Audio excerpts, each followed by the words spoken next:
"Shut up, you beggar," yelled the lawyer, but his words changed the trial. Mrs. Evelyn Cooper trembled in her hands as she tried to hold back the tears that insisted on escaping. The 72-year-old widow was being accused of forging her husband's signature to take the entire family inheritance, leaving his children out of the will. That's when the lawyer for the deceased husband's family slammed his fist on the table and yelled at the shabby man who had just stood up at the back of the courtroom. "Shut up, you beggar. You have no credibility here." The man, with disheveled grey hair and clothes that seemed not to have seen a laundry in months, just lowered his head. His thick beard hid part of his face, marked by time and the hardships of life on the streets of New York City. "Dr. Henry Thompson, please maintain your composure," warned the judge, watching the scene with a stern expression. "And you, can you identify yourself?" The homeless man slowly raised his eyes. His fingers trembled slightly as he adjusted his worn-out shirt.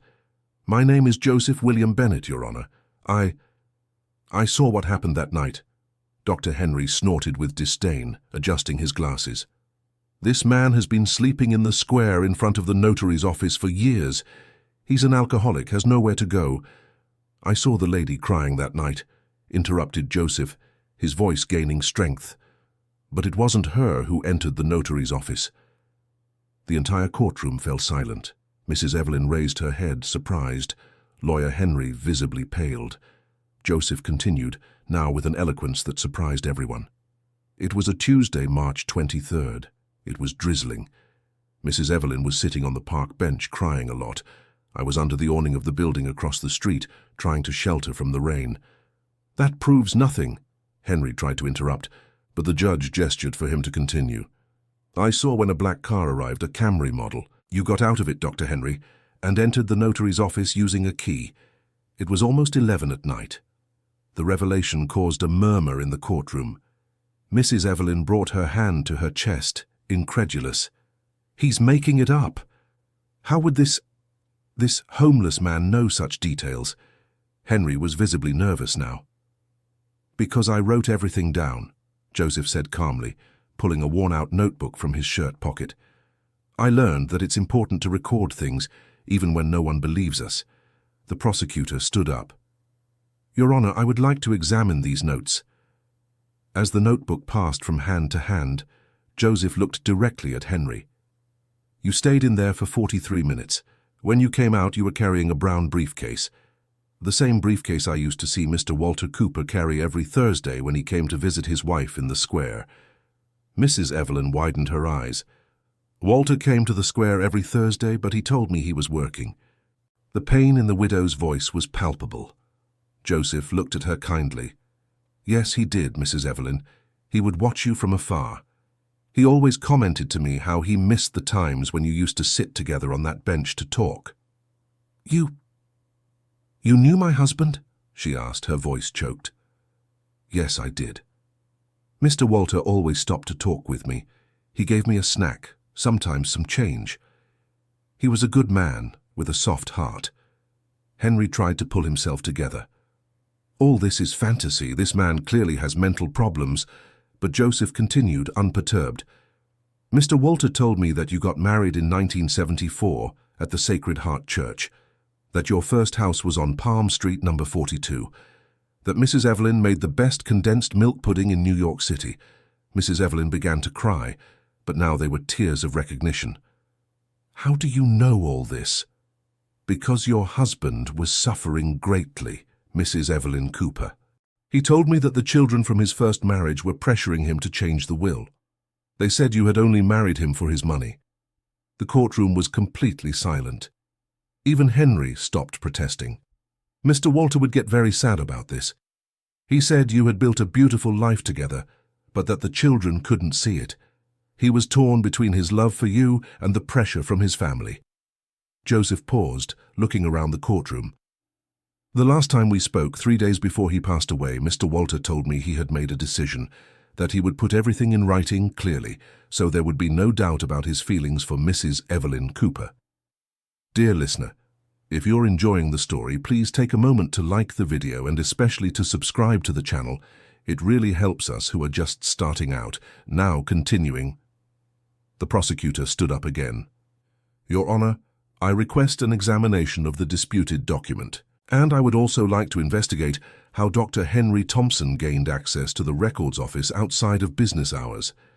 Henry was clearly panicking now. This is outrageous! You're going to believe the words of a man who knew my husband better than his own children, said Mrs. Evelyn Cooper, standing up. Joseph, you said Walter visited the square. Why?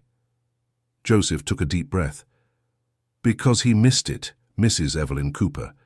He missed when you were young and would meet on that bench every day after work. He told me that was where he proposed to you. The revelation made Mrs. Evelyn Cooper bring her hands to her face. It was true. Walter had proposed to her on that exact bench 50 years ago.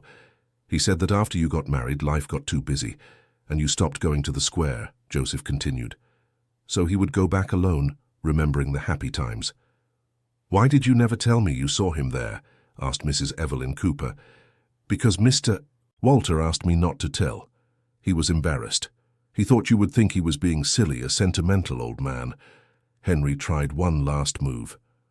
Your Honor, even if these stories are true, that doesn't change the fact that the signature on the will— Dr. Henry, interrupted Joseph, now with a firmness that surprised everyone, you know very well that signature is real, because you were the one who advised Mr. Walter to make the will. I would never— You did advise him. I was present for the conversation. It was on a Sunday 3 months ago. You met at the square at 7 in the morning. Mr. Walter was desperate, saying the children were threatening to sue Mrs. Evelyn Cooper if he didn't change the will. Joseph took another sheet from his notebook. You said to him, Walter, you have the right to leave your assets to whomever you want. If you want to leave everything to Evelyn, make a clear and objective will. I can help. Those were the exact words. The lawyer was white as a sheet now. And then you scheduled with him to go to the records office the following Tuesday. Except when the day came, Mr. Walter said he had changed his mind about one thing. What thing? Asked the prosecutor. He no longer wanted Dr. Henry Thompson to handle the paperwork. He said he had discovered something about the doctor's past that made him lose trust in him. Henry stood up abruptly. That's a lie. You never told Mr. Walter about the matter with Mrs. Teresa Baker, Joseph asked calmly. The name had a visible impact on Henry. He slowly sat back down.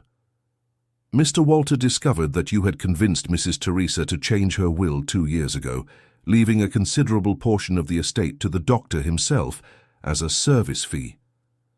Mrs. Teresa came to the square crying, telling Mr. Walter how deceived she felt. The courtroom was completely silent. The prosecutor was taking notes furiously. That's why Mr. Walter decided to go alone to the notary's office that Tuesday. He no longer trusted Dr. Henry, but you showed up there anyway, didn't you? Henry was clearly panicking. I just went to check if he had done everything correctly. You went to try to convince him to change the will, Joseph said firmly. I heard the argument from outside. You were saying that Mrs. Evelyn didn't deserve the entire inheritance, that she was too young to become a wealthy widow. Mrs. Evelyn is 72 years old, protested the prosecutor. Exactly. But to Dr. Henry, any woman who marries an older widower is just after the money. Joseph looked directly at Henry. You offered Mr. Walter to make a new will, dividing the assets between Mrs. Evelyn and the children. In return, you would keep 10% of everything as a consultation fee. That is a serious accusation, said the judge. And it's true, replied Joseph. Mr. Walter was outraged. He said you were trying to take advantage of the situation. That's when you threatened to tell the children about his visits to the square, making it seem like he was cheating on Mrs. Evelyn. Mrs. Evelyn widened her eyes. Cheating. But he was only remembering your happy moments, completed Joseph. But Dr. Henry said he could make the children believe that Mr. Walter met other women at the square. The malice of the threat left everyone shocked. Mr. Walter was very shaken. He said he would never do anything to hurt Mrs. Evelyn, even if it meant losing the entire inheritance to the children. Joseph paused, looking at Mrs. Evelyn affectionately. That's when he decided to write a letter to you explaining everything. a letter that he kept with the original will. "What letter?" asked the prosecutor. "The letter that Dr. Henry took away that night," replied Joseph. Henry stood up again, this time trying to leave the courtroom. "I won't stay here listening to these." "Sit down," ordered the judge. "Officer, do not allow Dr. Henry to leave the room," Joseph continued. "After Mr. Walter passed, Dr. Henry sought out his children. He said he had proof that the will was fake, that Mrs. Evelyn had forced their father to sign a blank paper." "But that's not true," exclaimed Mrs. Evelyn. "Of course not. But Dr. Henry knew the children wanted to believe it, so he offered to represent them in the lawsuit in exchange for a percentage of the inheritance when they won the case.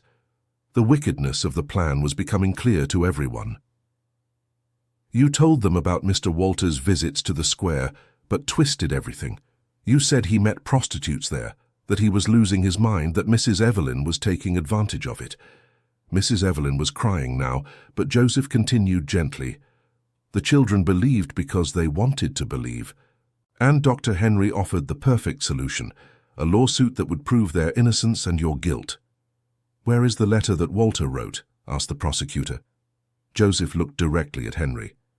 "It's in Dr. Henry's office, in his safe, along with other documents he collects from elderly clients."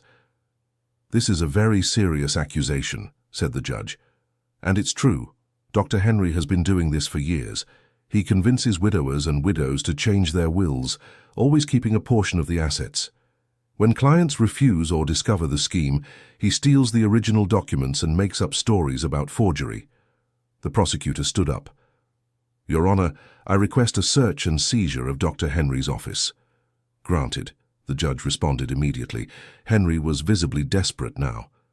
"You can't raid my office based on the words of a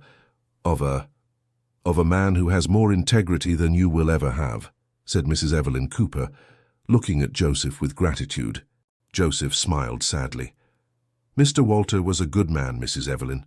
He loved you more than anything in this world. In the letter he wrote, he apologizes for not being more affectionate lately, for letting the children create doubts about you." "He didn't need to apologize," she whispered. "He knew that.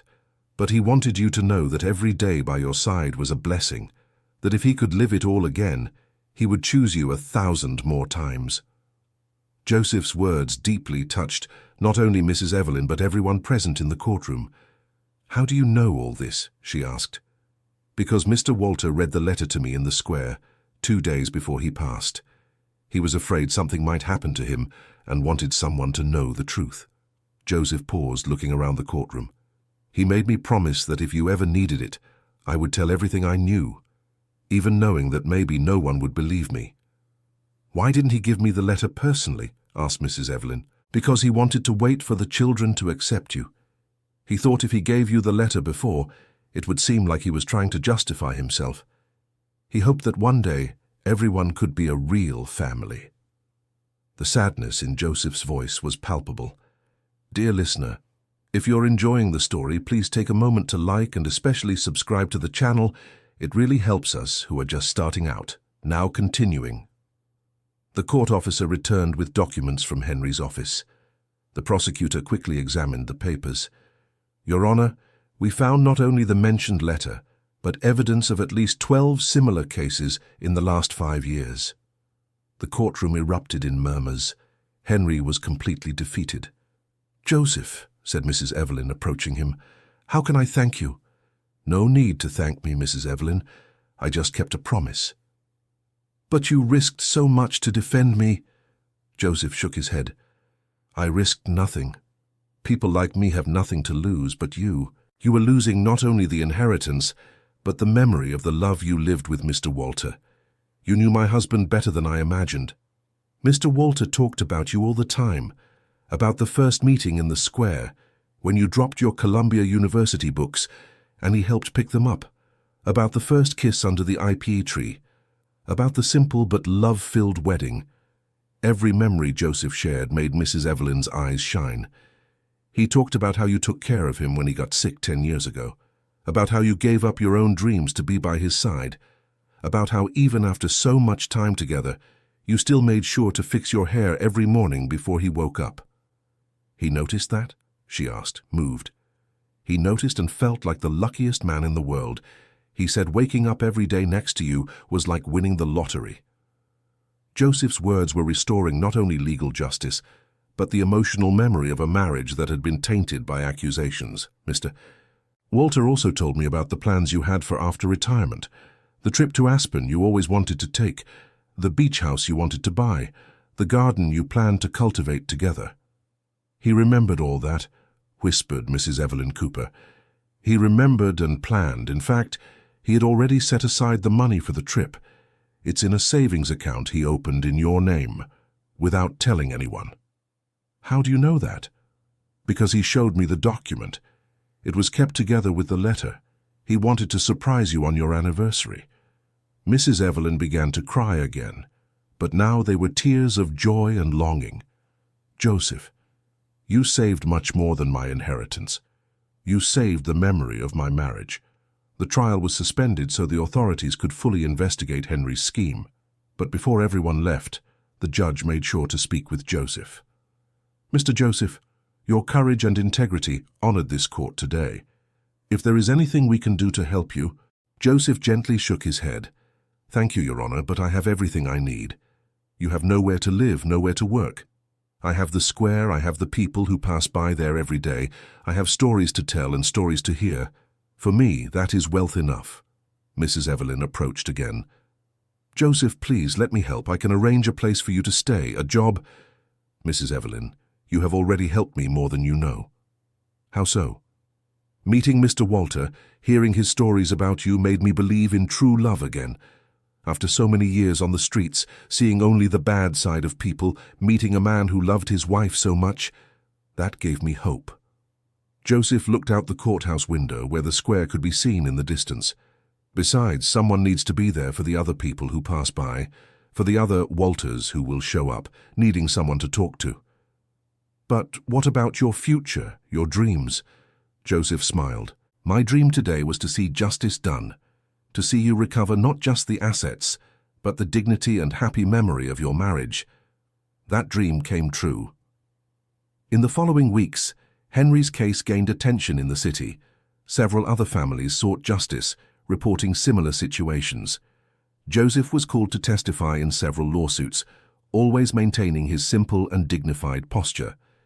Mrs. Evelyn, in turn, decided to use part of the inheritance to create a social project in the square where Joseph lived. A small outdoor library with comfortable benches and a space where people in vulnerable situations could shower and store their belongings. I'll call it Walter's Project, she said to Joseph, in honor of the man who taught me that true love is not afraid of being judged. Joseph was moved by the tribute. Mr. Walter would be very proud. And you? Will you accept being the project coordinator? Joseph laughed softly. Mrs. Evelyn, I don't have the education to be a coordinator of anything. You have something much more important, wisdom. You understand people, you know how to listen, you know how to advise. That isn't learned in school. But I don't know how to handle papers, computers. For that I'll hire someone. You would be responsible for the human side of the project, for knowing each person who arrives, understanding their needs, creating an environment where everyone feels respected. The proposal was tempting, but Joseph still hesitated. What if I can't do it? What if I disappoint you? Joseph, you spent years taking care of people in this square without getting anything in return. You comforted widowers, heard confessions, gave advice, protected the weaker ones. You are already a coordinator. You just didn't have the title. Joseph looked around the square, seeing the familiar faces of his street companions. And them? And the people who are already here? They will be the first to benefit. The project is for you, not against you. The conversation was interrupted by the arrival of an elegant woman about 40 years old. Sorry to interrupt. I'm Patricia, daughter of Walter Cooper. Mrs. Evelyn Cooper stiffened immediately. Patricia was one of the daughters who had filed the lawsuit against her. I came here to apologize, continued Patricia, looking directly at Mrs. Evelyn, for what we did, for what we believed, for the suffering we caused. Patricia— No, let me speak. When we found out the truth about Dr. Henry, when we read the letter Dad wrote, we realized how wrong we were. Patricia approached Joseph. "Thank you for defending our stepmother. Thank you for protecting our father's memory. Thank you for showing us who we really were." "You weren't bad people," said Joseph gently. "You were suffering, afraid, influenced by someone with ill intentions. Even so, there's no excuse for what we did." Mrs. Evelyn approached her stepdaughter. "Patricia, your father dreamed of the day we could be a family. Maybe it's not too late yet. Would you forgive me?" "I already have. Your father taught me that holding on to resentment only hurts the one who holds it." The two women embraced, crying. Joseph watched the scene with a serene smile. "Mr. Walter is watching this from wherever he is," he said, "and he's very happy. Dear listener, if you're enjoying the story, please take a moment to like and especially subscribe to the channel. It really helps us who are just starting out. Now, continuing. In the following months, Walter's project transformed not only the square, but the entire surrounding community. Joseph, now with a small salary and a simple house near the square, continued to be the heart of the project. He created conversation groups where elderly people from the area would gather to share experiences. He established partnerships with schools so students could come listen to the stories of their elders. He organized workshops where each person taught some skill they possessed. "How did you think of all this?" asked Mrs. Evelyn during one of her visits. "I didn't think of anything," replied Joseph. "I just listened to what people needed and tried to help." "But it's brilliant. Look how the community is transformed." It was true. The square, which was once just a place to pass through, had become a community center. Families came on weekends, children played while grandparents chatted, young people helped the elderly with small tasks. "You know what's most amazing?" said Patricia, who had become a regular volunteer for the project. "It's seeing how people who felt invisible now feel important." Joseph was organizing a new activity, a memory bank, where elderly people recorded their life stories so they wouldn't be lost. "The idea came from Mr. Walter," he explained to Mrs. Evelyn. "He always said that every person has a unique story, but that often those stories are lost when the person passes away. And now you're preserving those memories." "Exactly. And more than that, we're showing these people that their lives had value, that their experiences matter." One afternoon, while Joseph was organizing the day's recordings, a well-dressed man around 50 years old arrived at the square. "Are you the Joseph who works here?" asked the man. "I am. How can I help you?" "My name is Robert Miller. I'm a journalist. I'd like to do a story about the project." Joseph felt uncomfortable. "I'm not sure that's a good idea. The people here don't really like to be in the spotlight." "It would be a story about social transformation, about how small actions can change entire communities." "You should talk to Mrs. Evelyn, who created the project." "Actually, I want to talk to you. I researched your story. What happened in court, how you saved that family. It's an incredible story." Joseph shook his head. "It's not about me, it's about the people here." "Exactly. It's about how an ordinary person can make a difference, about how the truth always finds a way to come out." After much discussion, Joseph agreed to the interview, but with one condition, that the focus be on the project and the people it helped, not on him. The article was published a few weeks later and had an immediate impact. Donations started coming in from all over the city. Volunteers offered to help. Other neighborhoods wanted to replicate the project. "Joseph, do you realize what happened?" said Mrs. Evelyn, showing him the newspaper. "Your story inspired the entire city. It wasn't my story, it was the story of all of us. You're too modest." "It's not modesty, it's the truth. I was just the instrument. The strength came from you, from the people who believed, who came together, who decided to make a difference." The success of the project also brought some challenges. Politicians started showing up, wanting to associate themselves with the initiative. Business owners offered sponsorships in exchange for publicity. "What do we do?" asked Patricia during a meeting. "We accept help that's sincere and refuse help that's self-serving," Joseph replied simply. "How do we tell the difference?" "We ask, does this person want to help the project, or do they want to use the project to help themselves?" Joseph's practical wisdom impressed everyone. He had a natural ability to read people's intentions and make decisions that truly benefited the community. One day, an unexpected surprise arrived at the square, a bus full of law students. "We're from Columbia University," explained a young professor. "We want to meet the man who showed that true justice goes beyond the law." Joseph was embarrassed by the attention, but he spoke with the students, telling them about the importance of always seeking the truth, even when it's difficult. "Professor Joseph," said one of the students, "have you ever thought about writing a book about your experiences?" "Writing a book? I can barely write my own name correctly. But your stories are incredible. Your life philosophy could help so many people." "My philosophy is simple. Treat others the way you want to be treated. Anyone can do that." After the students' visit, Mrs. Evelyn had an idea. "Joseph, what if we really made a book? Not you writing it, but telling your stories to someone who can write them down." "What for?" "So other cities can create similar projects, to show that social change starts with simple gestures." The idea evolved, and a few months later, a volunteer writer started visiting the square, recording not only Joseph's stories, but also the stories of everyone involved in the project. "You know what amazes me the most?" the writer said to Joseph. "It's seeing how you've managed to create a family here." "What do you mean?" "Look around. Mrs. Evelyn treats you like a son. Patricia and the others respect you like a father. The children see you as a grandfather. The young people seek you out as a mentor. You've built family bonds with people who weren't even your family." Joseph looked around the square. It was true. Without realizing it, he had built a large, chosen family. "Maybe that's what was missing in my life," he said thoughtfully. "Not a place to live, but people to love." "And do you think Mr. Walter planned this?" "What do you mean?" "Do you think he chose you to take care of Mrs. Evelyn, knowing that you would end up taking care of each other?" The question stayed in Joseph's mind for days.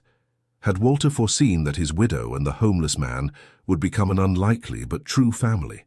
One night, while closing up the project, Joseph found Mrs. Evelyn sitting on the bench where Walter used to sit. "Mrs. Evelyn, is something wrong?" "No, Joseph, I was just thinking about Walter, missing him." Joseph sat down beside her. "He's here, Mrs. Evelyn. In every person you helped, in every smile you brought, in every family that was reunited. Do you think he would approve of what we did?" "I'm sure. Mr. Walter always wanted people to be happy. Look how many people are happy now because of the project." "Because of you, Joseph. None of this would exist if you hadn't had the courage to speak the truth in that courtroom. And none of this would continue to exist if you hadn't decided to turn your pain into love for others." The two fell silent for a moment, watching the peaceful square. "Joseph, may I ask a personal question?" "Of course." "You never had a family? Never married?" Joseph sighed. "I did, a long time ago. A wonderful wife, 2 young children." "What happened?" "I was an engineer, worked for a big company. One day I discovered they were using low-quality materials on a construction site, materials that could cause serious accidents. And you reported it." "I tried to resolve it internally first. When that didn't work, I went to the authorities. The company fired me, made up accusations against me, destroyed my reputation. And your family." "My wife held on for a while. But the social pressures, the financial difficulties, the threats, she ended up taking the children and moving to another city." "Did you try to find them?" "At first, yes. But then I realized they were better off without me. I had become a problem in their lives." Mrs. Evelyn held Joseph's hand. "You did the right thing. You saved lives by reporting that situation." "Maybe. But I lost everything that was important to me." "You didn't lose your integrity. You didn't lose your ability to love. And look how many people you've saved since then." "Sometimes I wonder if it was worth it." "Joseph, how many families live in safe buildings today because you had the courage to report that company?" "I don't know. Hundreds, maybe thousands.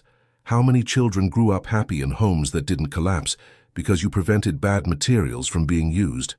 Joseph had never thought about it from that perspective. And here in the square, how many people found new hope? How many families were reunited? How many young people learned important values by listening to your stories?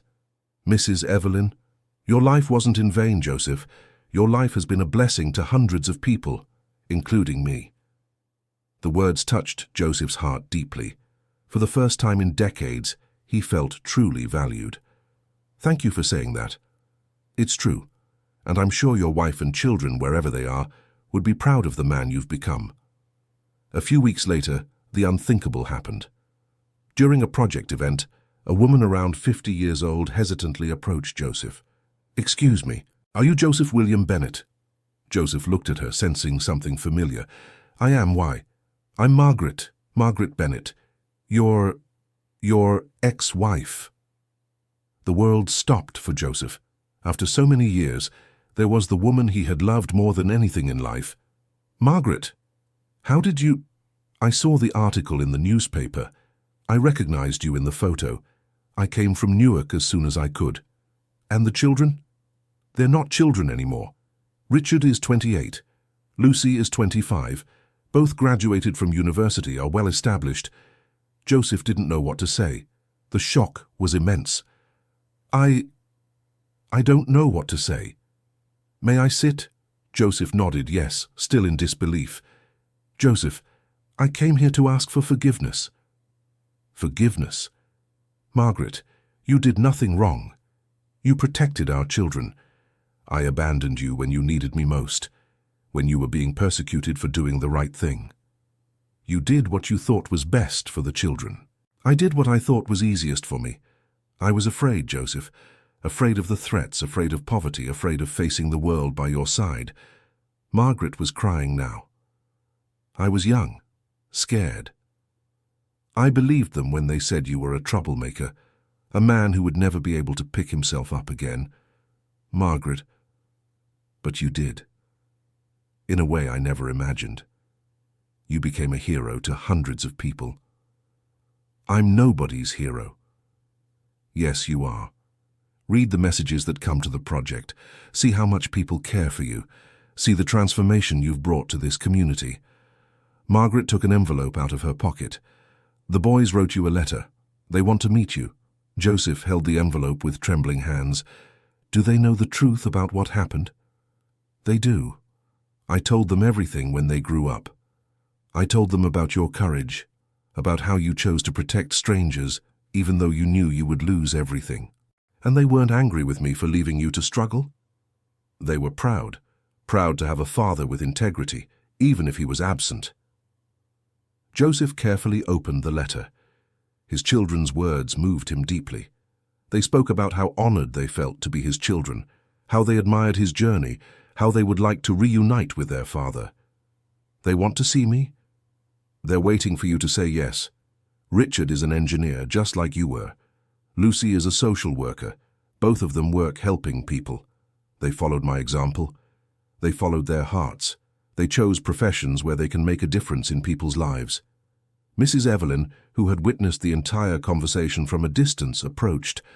"Joseph, introduce us to your wife. Mrs. Evelyn, this is Margaret, my ex-wife. It's a pleasure to meet you, Margaret. Joseph speaks very little about the past, but when he does, it's clear how much love you shared." Margaret looked at Mrs. Evelyn with curiosity. "Are you the widow Joseph defended in court?" "I am. And I can say that Joseph saved much more than my inheritance. He saved my faith in humanity. He always had that gift. Even when he was young, he was always a defender of the wronged. And now he has a family here that adores him," said Mrs. Evelyn. "But I know he would be very happy to reunite with his original family." Joseph was clearly torn between joy and fear. "Margaret, I don't know if it's a good idea. You've built a new life. I don't want to interfere. It's Joseph. You are the father of my children. Nothing will change that. And they need to meet the admirable man you've become." The reunion with the children happened a few days later. Richard and Lucy traveled from Newark specifically to meet their father. The moment was intensely emotional. "Dad, we saw everything you built here," said Richard. "It's incredible." "We studied the case you exposed 30 years ago," added Lucy. "The company was shut down years later for irregularities." "You were right." "And how many people have you saved since then?" asked Richard. Joseph was too emotional to answer. "Dad, we want to be part of your life," said Lucy, "if you'll allow it." "Allow it? You are my children.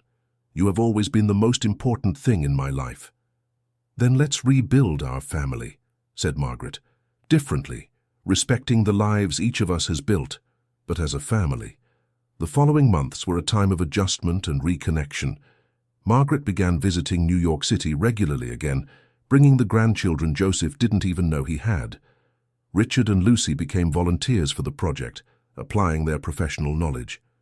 "You know what amazes me the most," said Mrs. Evelyn one afternoon. "It's seeing how true love always finds a way back."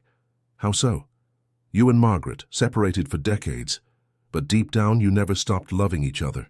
Your children, who grew up without you but inherited your values. Your family, which was torn apart by external circumstances, but found each other again through love. It's like your story with your Mr. Walter. He passed away, but your love lives on through the project." "Exactly. True love is indestructible. It may go through transformations, separations, challenges, but it never completely dies." End of story. Now tell us what you thought of this story of overcoming and reunion. Do you believe Joseph made the right decisions throughout his life? Leave your opinion in the comments, and don't forget to like and subscribe to the channel for more heartwarming stories like this one.